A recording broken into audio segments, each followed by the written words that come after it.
भारत हमेशा से अपनी समृद्ध मूल्य प्रणाली के लिए जाना जाता है, जो सत्य, निस्वार्थता, करुणा और सामूहिक कल्याण के सिद्धांतों में निहित है।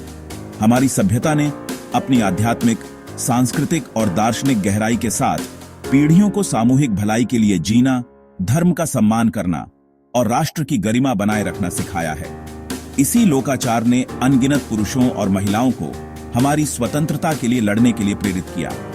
उन्होंने अकथनीय कष्ट सहे, अपने प्राणों की आहुति दी और कारावास का सामना किया, बस इस उम्मीद में कि आने वाली पीढ़ियां एक न्यायपूर्ण और समृद्ध समाज में रहेंगी। इसलिए जनसेवा का जिम्मा संभालने वालों, हमारे सरकारी कर्मचारियों के बीच भ्रष्टाचार की बढ़ती प्रवृत्ति को देखना बेहद दुखद है।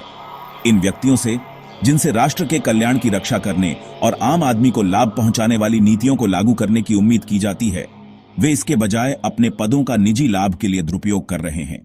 ऐसे कार्य न केवल अर्थव्यवस्था और सामाजिक ताने बाने को नुकसान पहुंचाते हैं, बल्कि शासन में जनता के विश्वास को भी खत्म करते हैं।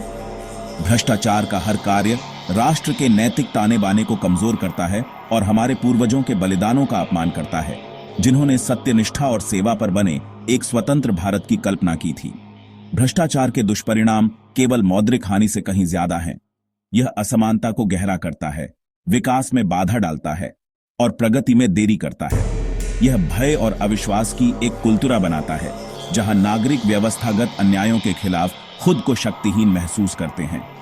इससे भी महत्वपूर्ण बात यह है कि यह युवाओं को संदेश देता है कि बेईमानी स्वीकार्य है, जो राष्ट्र के भविष्य के लिए एक खतरनाक मिसाल है।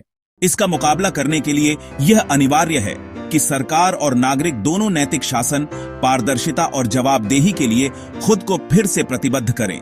सख्त कानून, कठोर प्रवर्तन और एक ऐसी संस्कृति जो ईमानदारी को पुरस्कृत करती है, आवश्यक है। साथ ही हमें सेवा और जिम्मेदारी की उस भावना को फिर से जगाना होगा जिसने हमारे स्वतंत्रता संग्राम को परिभाषित किया था। हमारे पूर्वजों ने एक ऐसे राष्ट्र का सपना देखा था जहां हर व्यक्ति, वर्ग या हैसियत की परवाह किए बिना सम्मान और निष्पक्षता के साथ रह सके।